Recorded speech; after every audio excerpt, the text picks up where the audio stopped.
Herman HN kembali menegaskan kesiapannya untuk maju sebagai calon anggota DPR RI pada pemilu 2029 mendatang.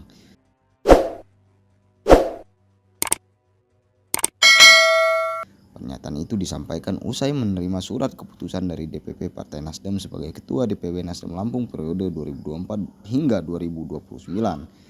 Penyerahan SK ini dilakukan langsung oleh Wakil Ketua Umum DPP Nasdem Saan Mustafa dalam musyawarah wilayah Partai Nasdem di Lampung Utara Sabtu 10 Mei 2025.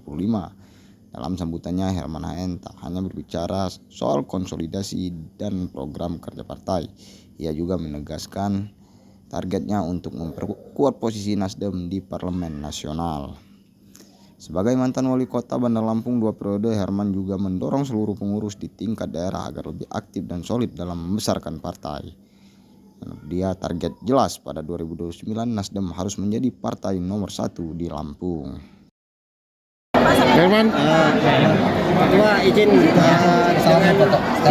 Ketua izin dengan diterimanya SK baru ini, apa langkah selanjutnya setelah dapat SK ini? Ya, langkah selanjutnya DPW akan bekerja bagaimana struktur dulu ya. DPW, DPD segera mungkin SK-nya keluar, sedangkan DPC sedang disusun ya. Ya, mudah-mudahan tidak begitu lama. Juni ini paling lambat harus sudah tersusun DPC-nya, DPRD-nya paling lambat Agustus September harus sudah terbentuk semua.